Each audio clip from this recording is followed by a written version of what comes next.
a big news story somehow, but UFOs turn out to be real. We're not kidding.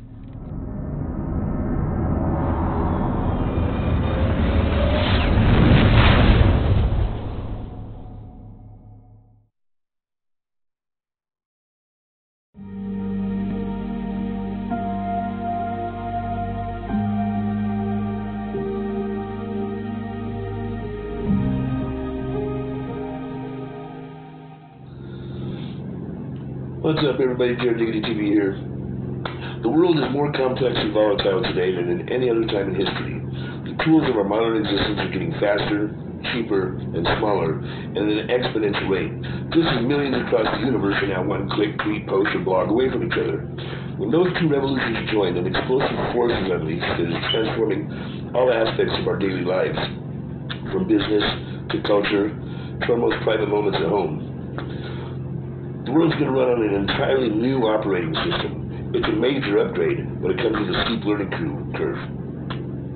The reality of this faster future oversets the perceived wisdom of the past, and the ones who will succeed are the ones who learn to think differently. This is beyond fact, this is beyond fiction, this is beyond science, politics, and religion. This is beyond what you think you know. This is beyond what you think you see. This is beyond reality. This is Jared Diggity TV.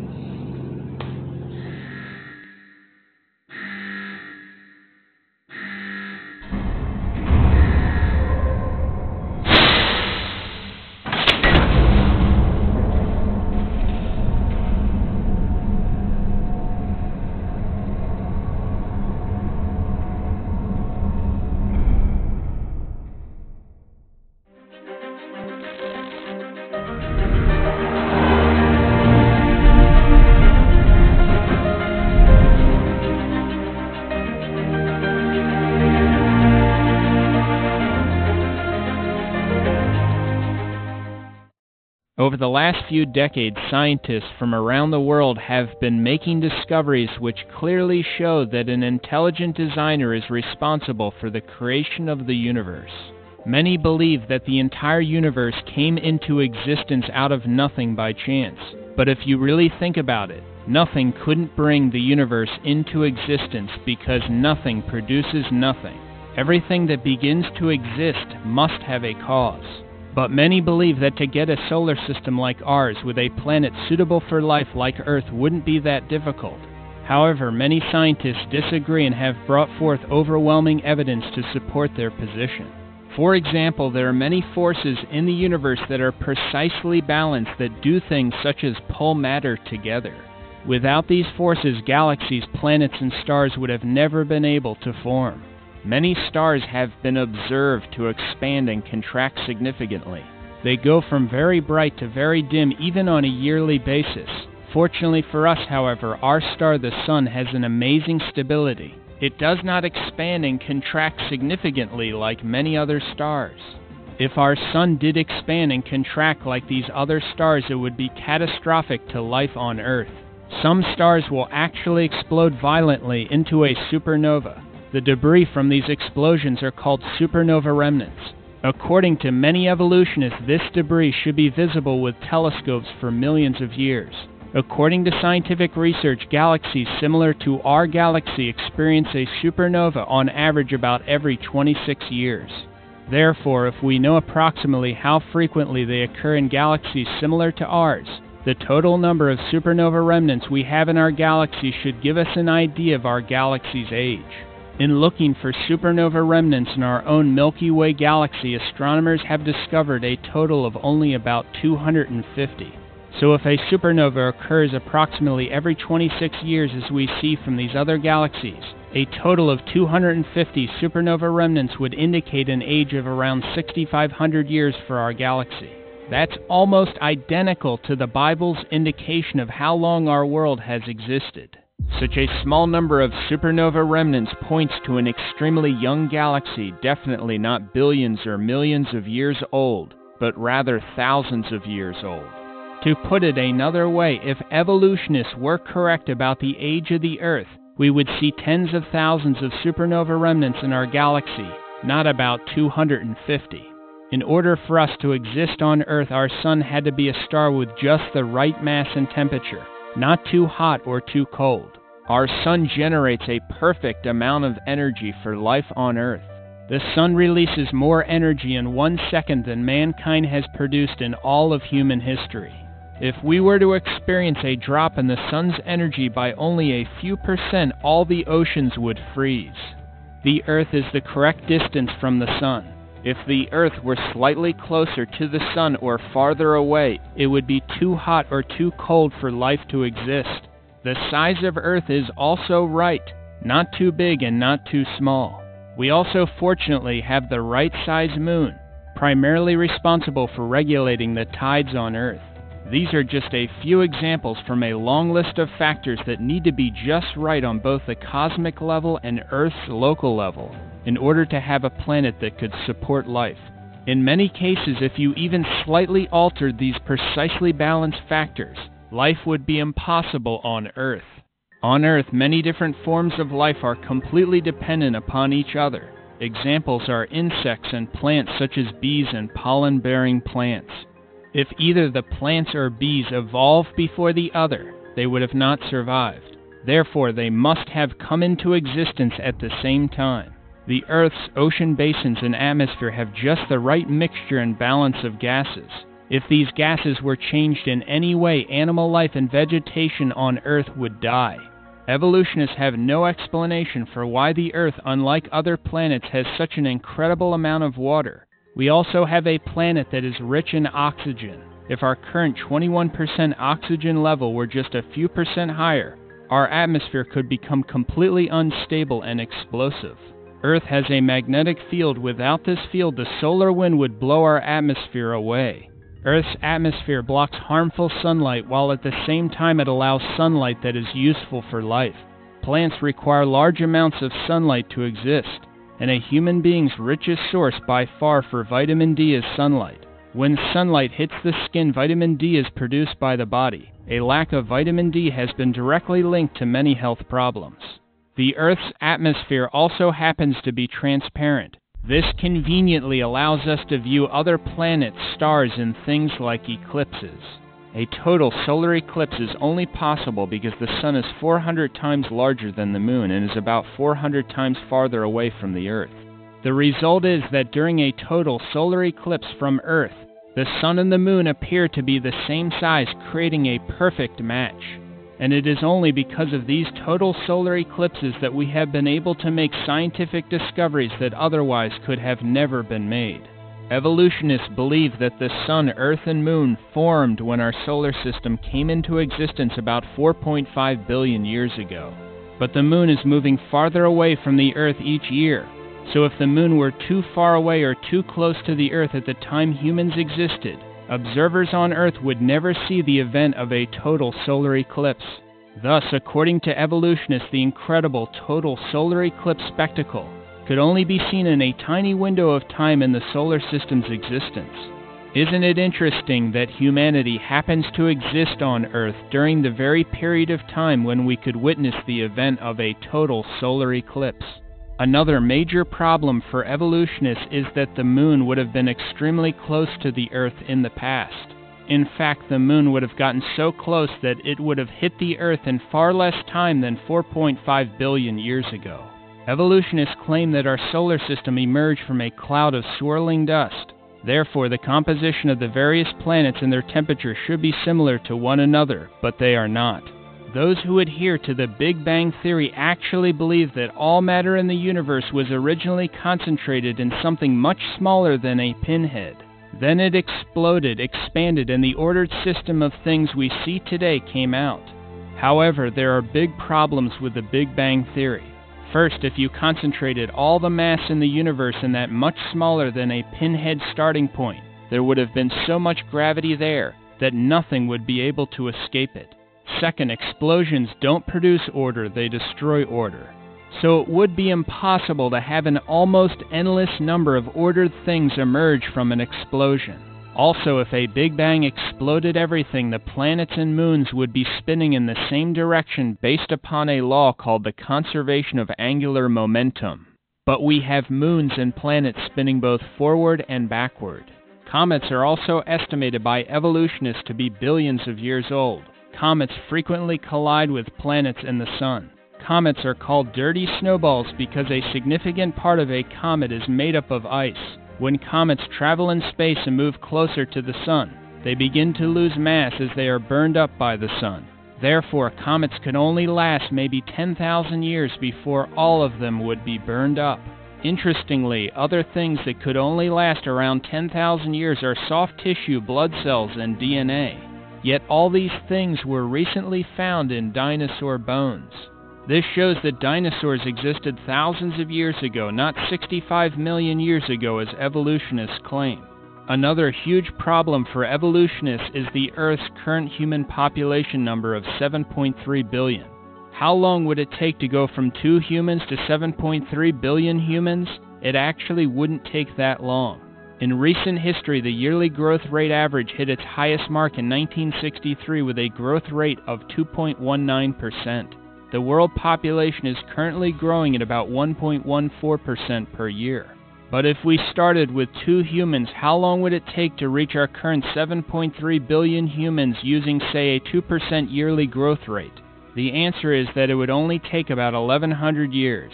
Since evolutionists believe that we have been on Earth significantly longer than 1,100 years, why don't we have a dramatically higher number of people on Earth? Also, where are all the bones or graves, considering that almost all people throughout history have buried the dead?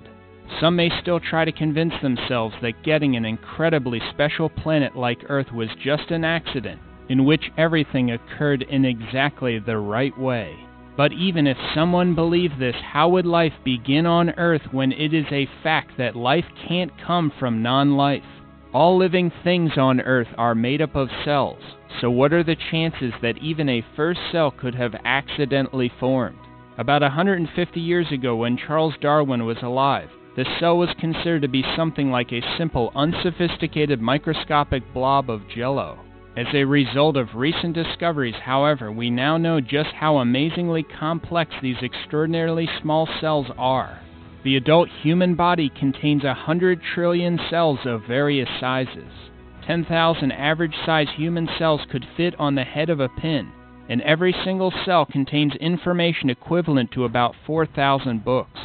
The information for all the cells in one adult in book form would completely fill the Grand Canyon more than 75 times. The cell is similar to a supercomputer but microscopic in size.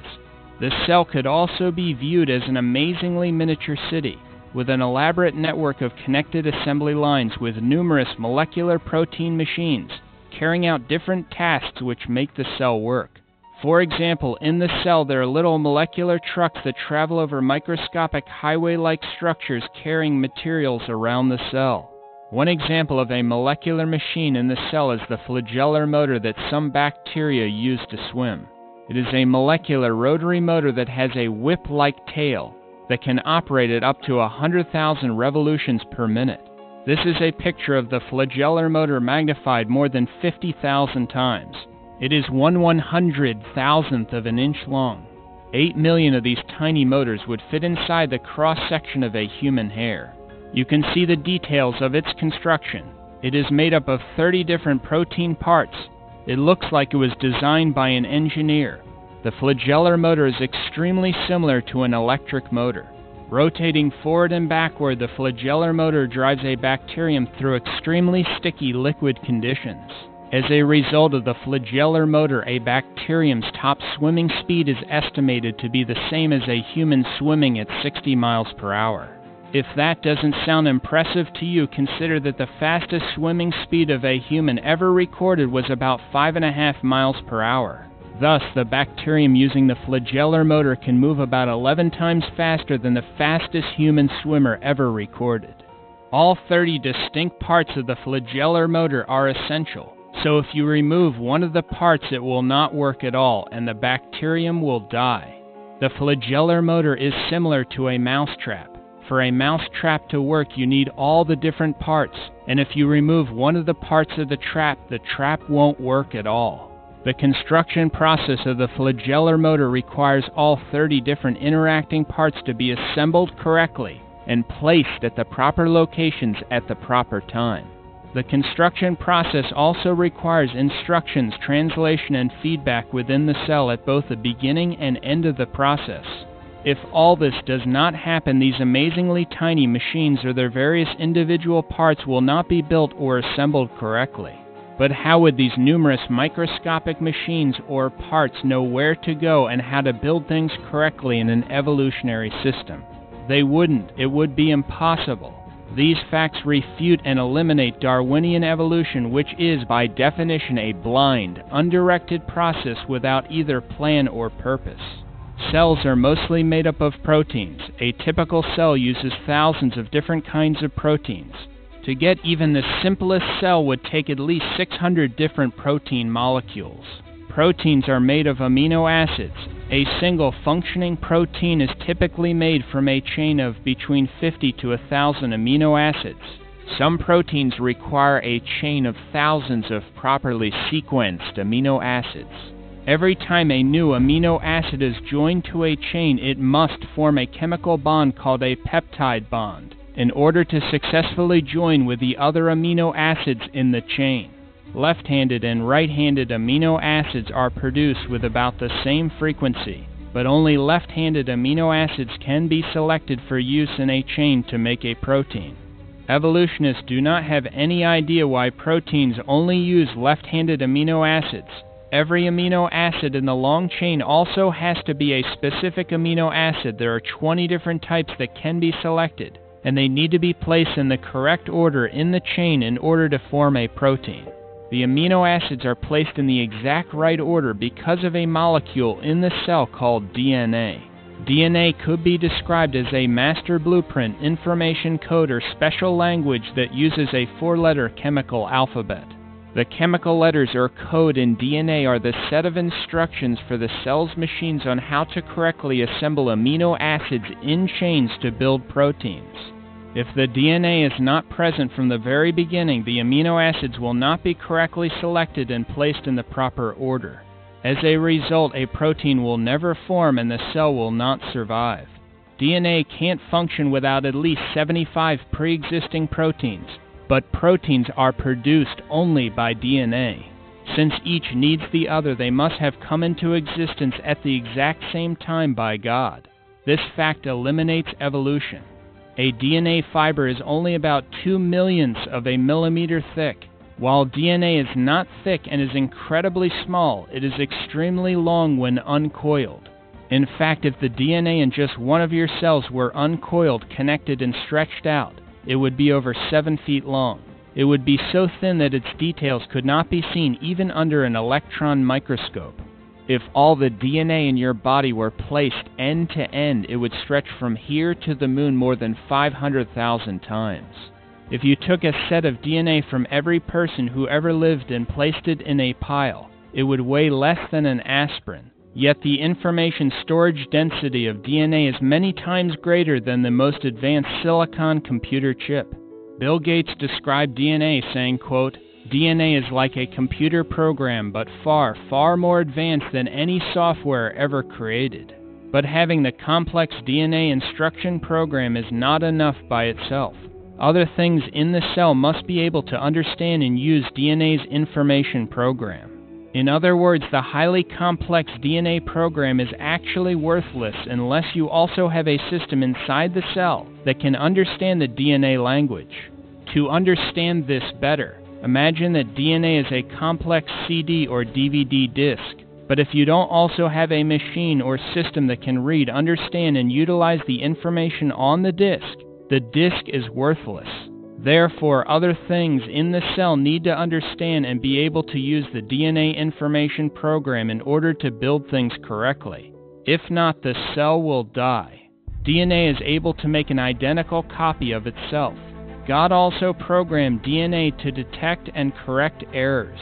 There are special proofreading protein machines that constantly travel up and down the DNA molecule looking for any errors requiring correction. If any problems are detected, repairs are made immediately. This whole process is incredibly complex. The information contained in DNA proves that life doesn't just consist of matter and energy. It also contains information. Information can only come from an intelligent source that put the information there.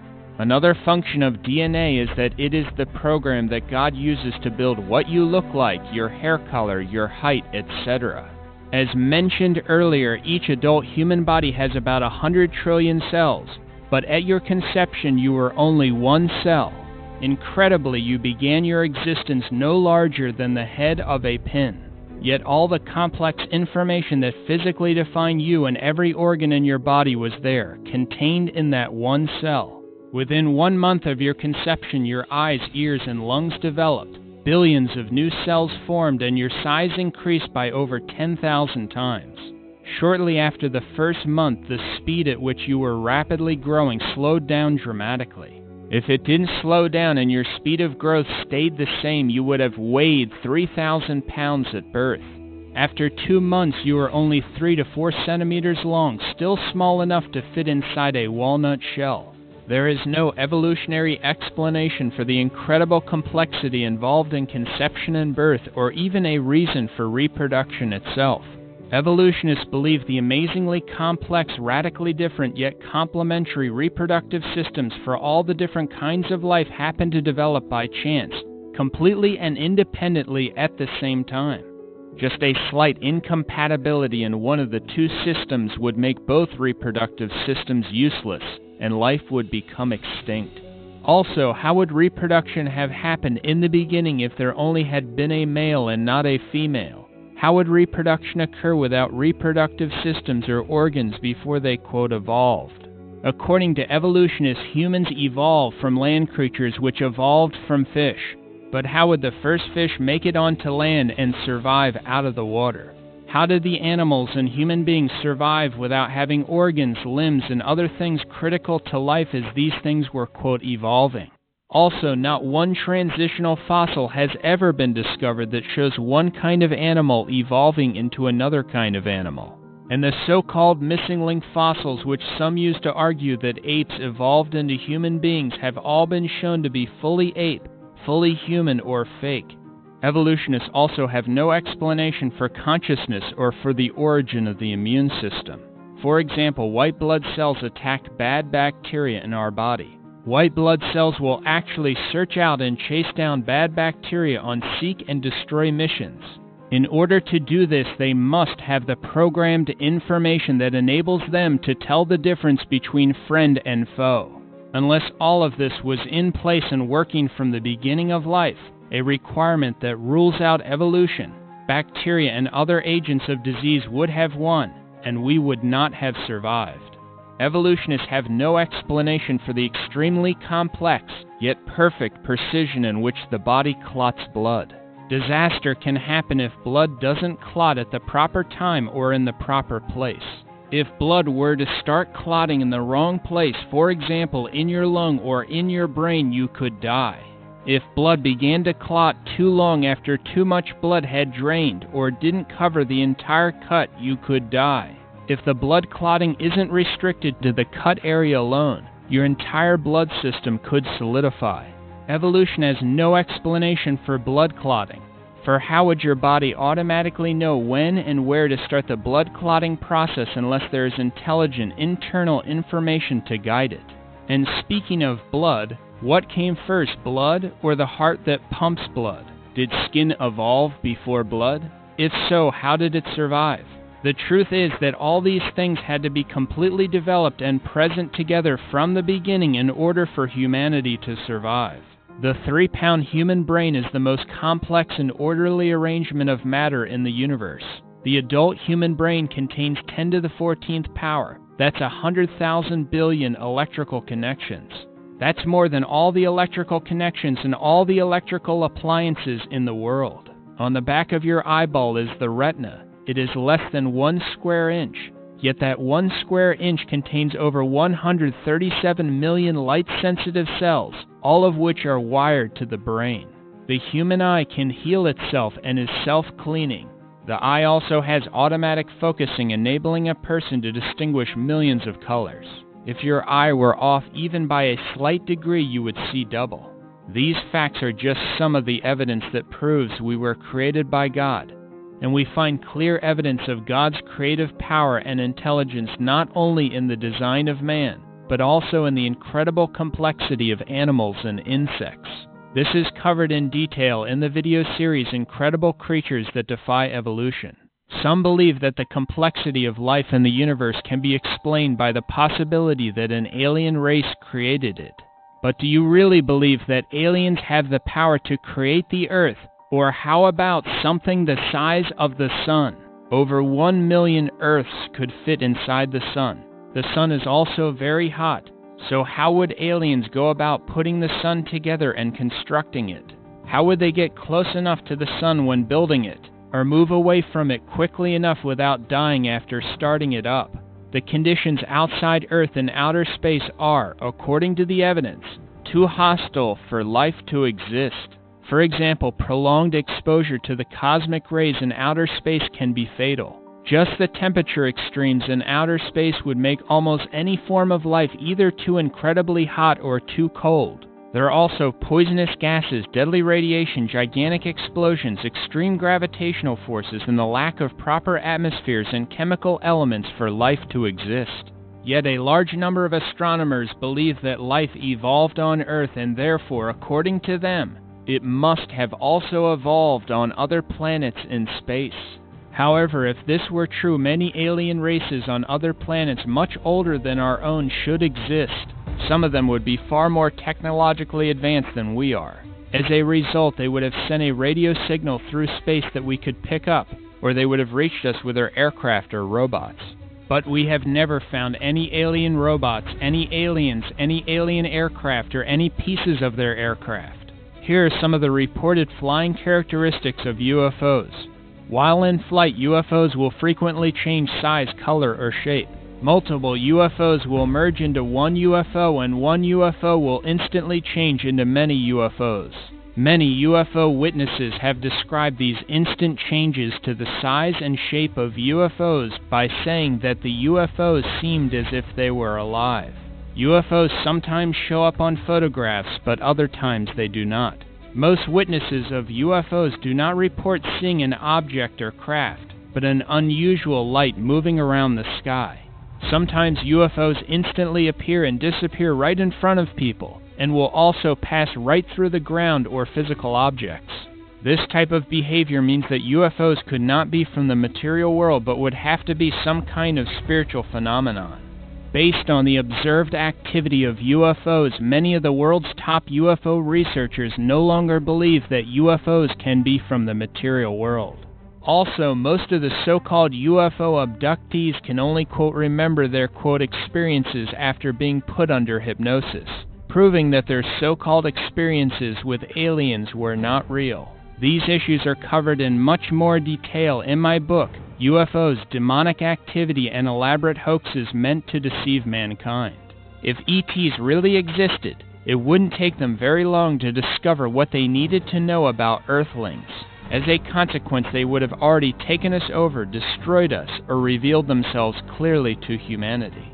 The organization SETI, Search for Extraterrestrial Intelligence, has been scanning the skies for decades looking for intelligent life.